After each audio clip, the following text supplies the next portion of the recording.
Salut les amis, welcome on this platform. Ce qui se passe en Ukraine, et je vous l'ai dit ici, que souvent, il faut écouter les voix des militaires ukrainiennes parce que, sincèrement, ces gars souffrent.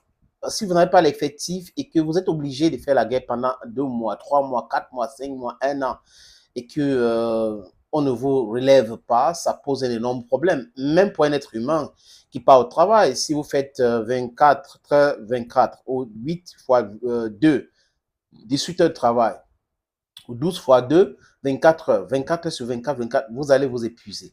C'est pas si facile. Et cette fois-ci, ils ont essayé de dire des choses qu'il faut que beaucoup de personnes écoutent. Parce que ce n'est pas si facile, c'est que ces gars vivent. Maintenant, à chaque fois que je fais des vidéos ici, j'ai dit il faut qu'on présente les faits comme tels que se sont déroulés sur le terrain. Parce que le but ici, ce n'est pas de venir encenser Y ou, mais c'est de présenter la vérité et de montrer aux yeux du monde que ceux qui ont toujours menti, ceux qui ont toujours raconté du n'importe quoi dans l'histoire restent dans cette logique. C'est-à-dire que c'est parti de leurs parents, leurs grands-parents, à leur génération et ils pensent que c'est un mode de vie qu'il faut perpétuer. C'est-à-dire que si vous accouchez un enfant et que vous éduquez cet enfant dans le mensonge, dans le pillage, dans l'exploitation de l'homme par l'homme, l'enfant grandit en pensant que oui, il est supérieur aux autres et qu'il doit perpétuer ce que son père faisait. Les parents qui sont des violeurs, qui font des choses incroyables avec les parents qui sont bruts, qui frappent leur femme, c'est-à-dire qu'ils donnent cette éducation-là à leurs garçons. Les garçons vont grandir, ils vont penser que ce que papa faisait sur maman, c'était bien. Et les mamans qui éduquent les enfants par insulter leur mari chaque fois, les filles vont se dire que c'est comme ça qu'il faut faire avec mon mari quand je vais grandir. Si je me marie demain, si mon mari essaie un truc, c'est comme ça. Donc, un bandit accouche un bandit parce que l'enfant a grandi dans le banditisme. Donc, du coup, l'enfant pense que c'est ça qui est bien pour lui. C'est ce qu'on appelle l'éducation. Et l'enfant commence à voir ces choses-là quand il est encore petit. Et c'est comme ça que l'Occident a formé les autres élites qui sont là aujourd'hui, qui n'arrivent pas à comprendre que les autres peuples doivent se libérer, les autres peuples ont le droit d'utiliser les sous-sols, d'utiliser les savoir-faire, de l'utiliser, les matières premières pour développer leur pays. C'est dit non, non, non, ceux-là doivent rester dans la galère totale. Nous devons aller là-bas, nous devons aller les piller, nous devrons, comme nos grands-parents sont arrivés là-bas avec la religion, il faut qu'on fasse prospérer cela. Et en passant par la religion, on est en train de nous faire du mal. La santé et tout ça là, ils font du mal. Donc, le peuple africain aujourd'hui doit se réveiller et voir la réalité en face pour pouvoir corriger ces différentes choses-là. C'est très important à chaque fois, dans nos différentes productions, les amis, de parler de l'Afrique. Parce que c'est ça qui importe. Notre différente sortie est très important pour l'Afrique. Et nous analysons l'actualité internationale géopolitique du point de vue de l'Africaine que nous sommes. D'où que vous êtes, hein, les Africains de la diaspora, les Afro, et tout ça partout dans le monde. Les Noirs, vous devrez penser cela parce que la libération de l'Afrique va vous libérer partout dans le monde. C'est très important de le savoir, les amis. Maintenant, revenons à nos moutons. Les forces ukrainiennes disent qu'ils sont en difficulté au niveau de le village, on appelle ça encore Chassiv-Lao. Les Ukrainiens sont en difficulté au niveau de Chassiv-Lao et ils ont dit ça clairement. Chassiv-Lao, c'est pas très loin d'Adivka ni de Bakhmut. C'est cet axe-là que les Russes ont cassé. Ils ont cassé d'abord Bakhmut parce que Bakhmut était une forteresse. Ils ont cassé Bakhmut, ils ont cassé Odivka aussi. Donc, Chassiv-Lao n'est pas très loin. C'est une ville à peu près 12 500 000 personnes. 12,500 000 personnes. Non, il y a 12,500 000 personnes. 12 000 personnes, disons ça comme ça, les amis. À peu près 12 000 personnes dans cette ville. Est-ce qu'il reste des gens au fuit? Beaucoup de gens partent de cette ville parce qu'ils savent que la situation n'est pas du tout bonne. Donc, du coup, rester là, c'est signer son arrêt de mort. Et il y a certaines personnes qui ne savent pas où partir. Donc, du coup, ils sont toujours là-bas, comme d'ailleurs dans toutes les autres villes, parce qu'il y a des gens qui ils n'ont pas de relations, ils n'ont pas d'argent, ils n'ont pas assez de moyens. Donc, du coup, il faut qu'ils se cachent dans les bunkers. Et à la fin, si la vie est reprise ou pas reprise et tout ça là, ils peuvent vivre leur vie tranquillement. Mais bon, toujours avec les bombes qui vont sauter, les drones qu'on va envoyer ça et là, les amis. Et les Russes aussi ont communiqué. Le ministre de la Défense russe ou le ministère russe de la Défense a communiqué. Dans ce communiqué, le ministre dit clairement qu'il y a un village près de Tcherssiflor que les militaires russes ont déjà récupéré, ont déjà capturé. Le village s'appelle Vadian. Vadian a été capturé déjà. Et les autorités russes communiquent sur l'avancée de ces troupes.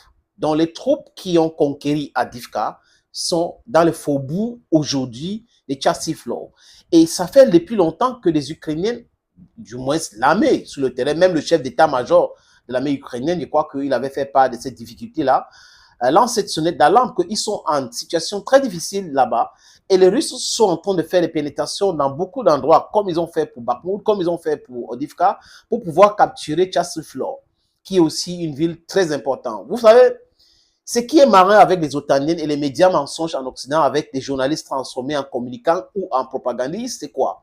C'est que quand une ville est importante, ils commencent à dire que c'est une ville importante stratégique. Et mais quand les Russes capturent, ce n'est plus une ville importante. C'est-à-dire que les gars se dédient, c'est comme s'ils mangeaient les vomissures. L'exemple, c'est Bakhmut. Quand les Russes attaquaient Bakhmut, on a eu des généraux de carton sur les plateaux de télévision qui disaient l'Ukraine doit défendre Bakhmut parce que c'est une forteresse, c'est une ville importante, c'est un carrefour, c'est un CC.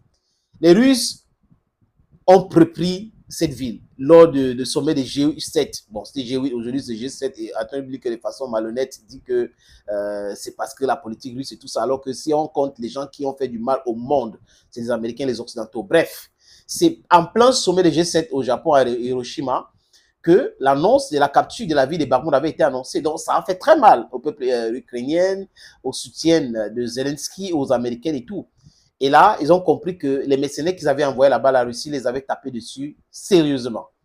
Et là, Avdiivka devenait une ville aussi très importante, ville stratégique. C'est à partir de là où l'Ukraine lance les missiles, lance des drones et autres. Et l'Ukraine devait tenir ses positions. Oh, l'Ukraine tient, ça ne peut pas tomber. Et bam, la ville tombe. Et quand la ville tombe, ce n'est plus une ville stratégique. Aujourd'hui, à Tcherssiflor, c'est une ville stratégique. Et quand ça va tomber, ils vont dire que ce n'est plus stratégique. On vous l'a dit ici, pas les faits. Les faits sont têtus.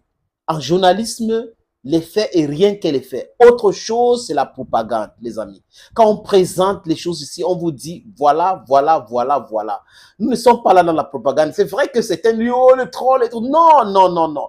On se réjouit de la décadence en Occident.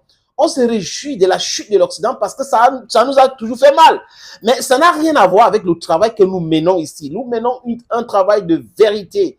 Et vraiment, les amis, vous devez venir ici pour avoir des vraies informations. Il ne faut pas regarder les chaînes de mainstream occidentales là. Ces chaînes-là sont des chaînes de la propagande de plus espèce. Ils mentent comme ils respirent. Aujourd'hui, les amis, les Russes disent, et je vous le dis, et j'insiste là-dessus, que je crois les Russes plus que les Occidentaux. Les Occidentaux nous ont menti avec la Bible, avec la religion. Ils nous ont menti en nous esclavagisant, en nous colonisant, en imposant le néocolonialisme, les accords bidons coloniaux. Donc, ils ne peuvent pas être les gens qui peuvent dire la vérité. Ils ne peuvent pas dire la vérité. Ils ne peuvent jamais dire la vérité. Donc, ils sont en décadence, ils sont en faiblesse actuelle, c'est une vérité. Les Russes disent, on a récupéré tel village. Et comme à l'habitude, ils vont d'abord commencer par le déni. Et c'est leur politique. Le déni d'abord et l'acceptation après. Ils disent, non, non, non, c'est pas vrai. Les Russes disent qu'on est déjà dans le faubourg de Tcherssiflor. Oh, non, non, non, non, c'est pas vrai. Mais pourquoi les Russes ont menti? Parce qu'avant, les Russes n'ont pas communiqué là-dessus. Les Russes continuent avec le combat. Et quand les Russes arrivent à un point où le village ou la ville va tomber, les Russes annoncent.